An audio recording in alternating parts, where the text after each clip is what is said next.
Hello you guys and welcome back to my channel. If you guys are new here, my name is Jasmine and today I have a very special guest. So this is Vanessa. This is my sister.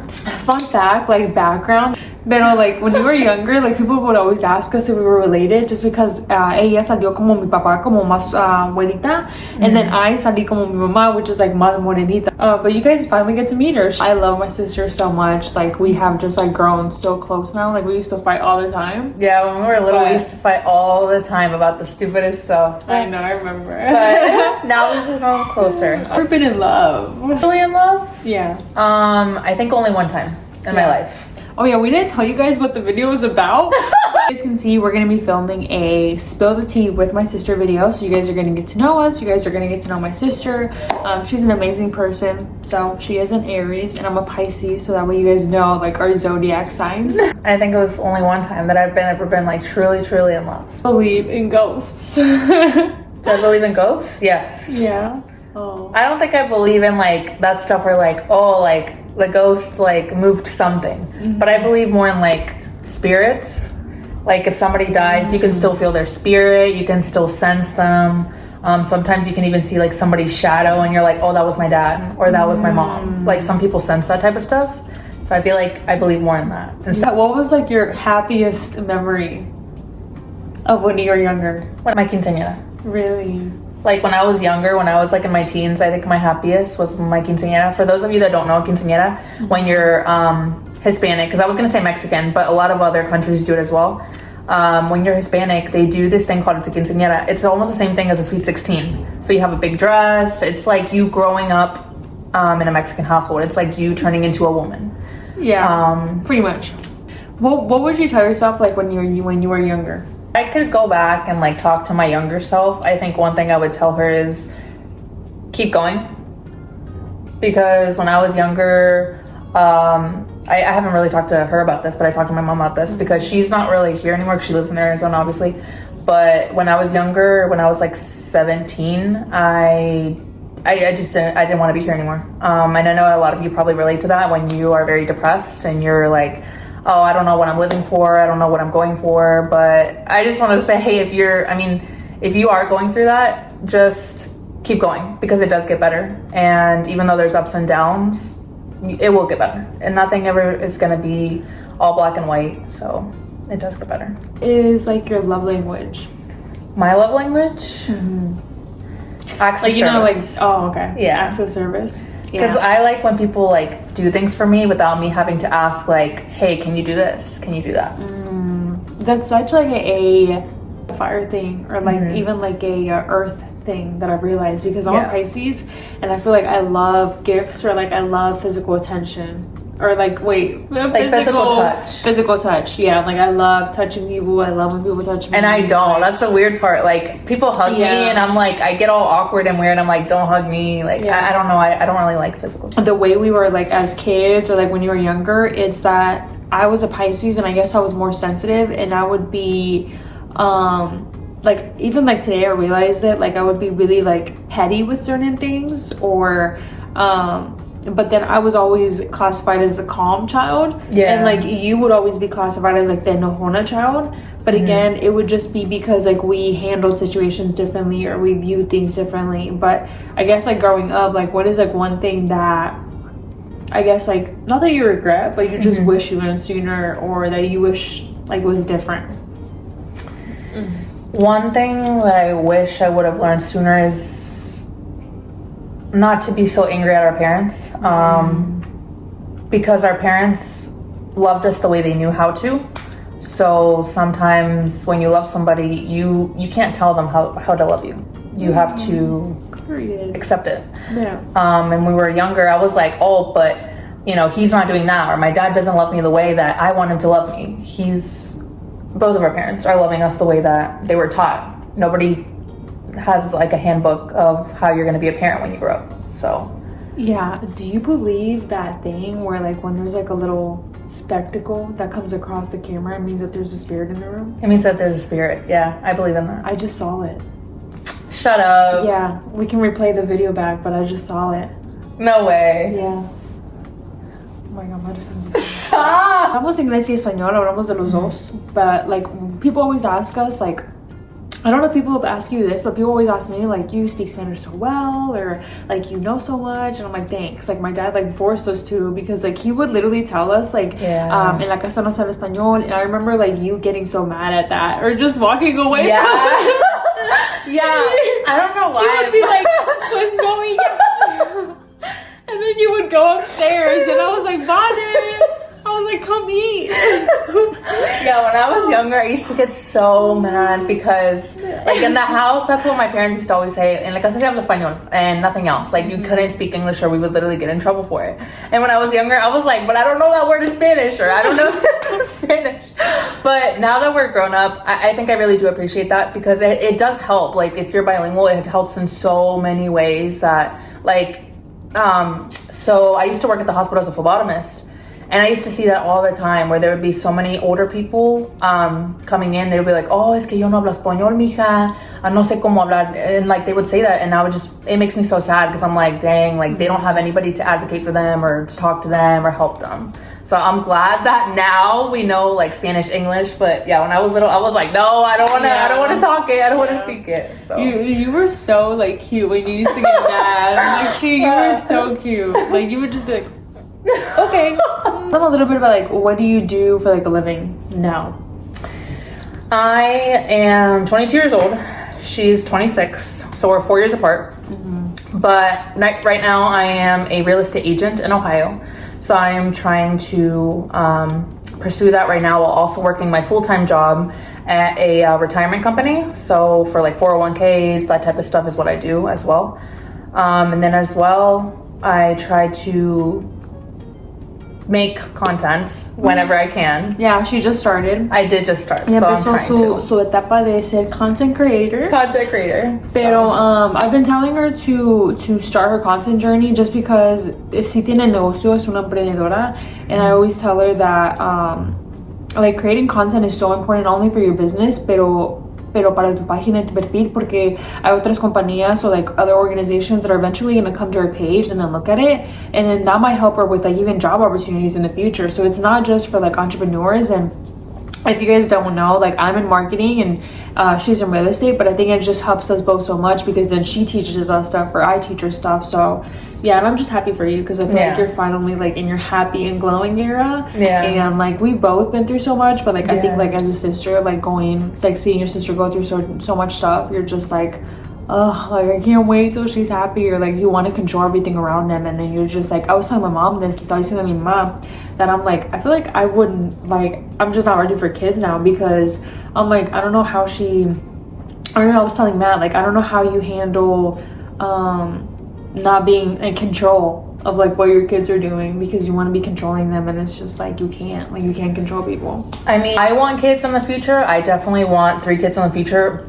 But, and I know I'm still young, but I think the way that I would view that is that, like, you can't control them though at the end of the day. Yeah. Like, you can't, like, you can try to tell them like, this is bad and this is good, but at the end of the day, they're gonna do what they're gonna do. Yeah. Hiding it from you or telling you in your face, but they're gonna do it. Yeah. Because they're gonna try it. So. Yeah. But I would rather, like, I think like that's why like me and my boyfriend now, we have like such an open relationship with a lot of the things we do with, you know, with his kids, because I think that you have to be open with them, because if not, like, you're just gonna be lying to them. Yeah. You know? And like, that's how like our parents were. So I don't know if some of you guys have parents like this, but like our parents, like, we hid stuff from them all the time. Because if we were to go up to them and tell them like, oh yeah, I'm gonna go to this fiesta, or I'm gonna go and do this, or I'm gonna go do that, they'd be like, no, you can't go there, or you can't do that. And then, I mean, I don't know about her, but I would sneak out sometimes, and I would go to parties. That was my next question is, would you ever sneak out? Yeah, I used to do that because it wasn't allowed. So at the end of the day, it's like, do you want sneaky kids or do you want honest kids? Yeah. So.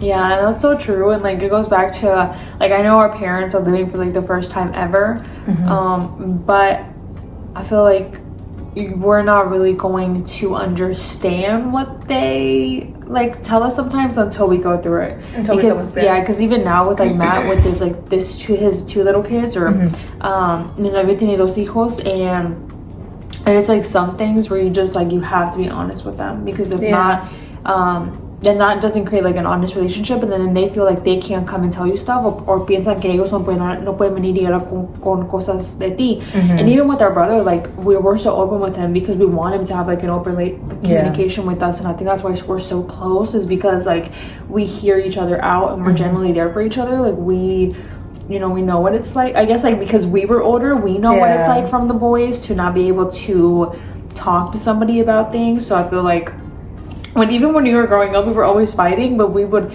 like if something was going down and we really needed to rely on each other, we would protect each other. Yeah, we would lie for each other. We came through. So, and I think that with the boys, because we have 2 younger brothers, con los niños, like we try to be there for them y escucharlos, especially because they're like men, like they're men. Yeah. And not to say that men have it any harder, pero como son Latinos, and like you know how my dad is, and like he has like a lot of like what is it called, like machista views. Oh yeah, so he's very machista, which like in a way it's not a bad thing, because I mean I would want my kids to grow up thinking like, oh, like the man is supposed to protect the woman, the man is supposed to take care of the bills in some part, but I don't want them to grow up with the idea that like, oh, because you're a man you can do whatever you want and the women can't. That part I don't like, because I'm like, if you're gonna treat a girl one way, you have to treat your child that's a boy the same way. You can't just pick and choose, which is so very common in Mexican families,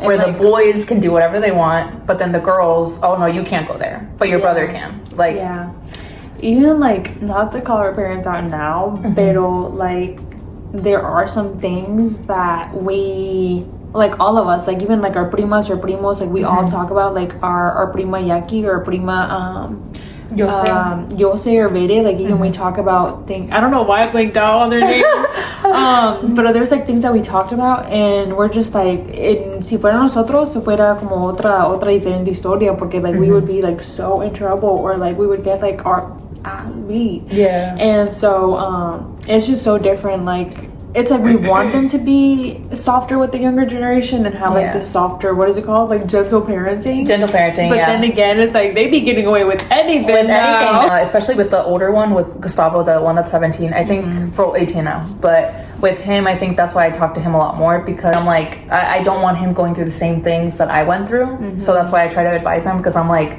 those things are painful. Like some things that you go through, they are painful, and sometimes it is hard to go through, but I'm like, if you have somebody there with you, it's not going to be as hard. Your biggest fear? My biggest fear? I think my biggest fear is probably, I don't know. What is your biggest fear? Mine is dying. Oh yeah, when we were little, she used to read the Bible. She used to bawl her eyes out, because she used to be like, oh my god, like tomorrow nos vamos a morir, mañana nos vamos a morir, and I'd be like, no we're not, like you're 16 bro. And she would bawl her eyes out and she would start reading the Bible, and I would be like, why are you doing that? I remember That's that. So crazy. I remember that. Yeah, you were bawling your eyes out. That's crazy que dices eso, porque like a few days ago, Matt was like, I told him that I had never read like the English Bible, like the one in English, porque like we growing up, like our abuelita on my dad's side, well, my dad's mom, she was like super religious, and like she would always read till like whenever she came out of Estados Unidos, like she would always have like her Biblia or some kind of libro, and she would always like tell us like stories that happened. And I'm like, I wish there was a way that I could live forever. Like I would just scare myself so bad. I don't know why. And like even till now, I remember when I was younger, I would ask my mom like mommy, like aren't you scared of dying? And she was like, yeah, pero qué vamos a hacer? You know? I mean, I think it's just the fear that it's put into us of like, where do we go after we die? Like, where do we go? Because nobody really knows. Like everybody says like, oh, I've seen God, or I've seen Dios, or stuff like that, but like, where do we actually go after we die? My mom used to say that. Yeah, a lot of people said they've seen my mom used to say, or our mom used to say, oh my god, you know what, that just made me think of another thing. When you were younger, people would always make fun of us because they would say, why do you say your mom or my mom? Yeah, that's another thing. We always say like my mom, and they always think that we have different moms. No, tenemos like we have the same mom. Pero mi mamá siempre nos decía cuando estábamos más chiquitas, que cuando ella estaba, bueno, más joven, que like something happened, like during, was it like an operation or something, or? I think it was during my dad's operation. Remember when he had the big cicatrice of the car accident? No, but she said that like, I don't know when it was exactly, but she always like tells us a story that she literally thinks that she saw like the light. Like she saw, like she saw the light. Yeah. And that's scary. Yeah. What was your biggest lesson this year? My biggest lesson this year that I'm still learning is like putting yourself first, because I feel like I'm on learning that, and I'm packing that now. Yeah. Because I'm the oldest, not that it makes any excuse, but I feel like I was always constantly like in survival mode, and I was kind of just trying to protect myself or looking out for myself, that people like thought. I'm realizing now that some people think that that's selfish, just to take care of yourself. But at the same time, I feel like because I was doing that, I was also people pleasing a lot. Yeah. And so now I'm learning to just listen to myself, even if it looks selfish, like put boundaries up and just do stuff for myself that I need in this current season. Because I think like as Latinos, or like, you know, just our family or Mexicans, like we're super, super close to each other. And I don't know, I'm just glad that I think I learned how to put boundaries now in my life. Yeah, I think it's harder for like first borns, because I know like she's a firstborn obviously, but like my other cousin Jackie, she's also the firstborn.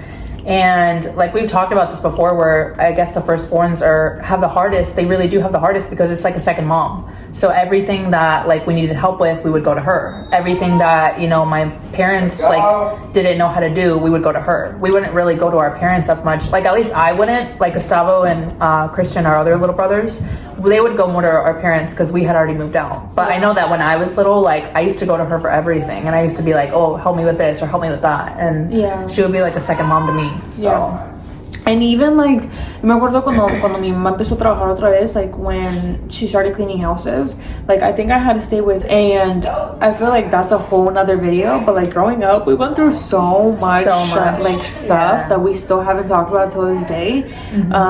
I don't know if you ever forgot about this, and I don't know why, I just thought about it recently. But do you remember the time that my dad broke my mom's phone? Yeah, and I remember the time when the police came. And that is the end of this video. If you guys want a part 2, please don't forget to like, share, and subscribe. Pongan un like, suscríbete, and let her know down below if she should start her YouTube, because I think she wants to start her YouTube, but she's gonna start her first video as a vlog. Yeah. And I told her to just start, you know, because you just get you become more comfortable, and you start warming up to like the camera, and just kind of finding your own groove as you go along. So yeah, I think I'm just so nervous about the camera, but yeah, I think I should click one. My sister is pongan un like, and we will see you guys in the next video. Bye.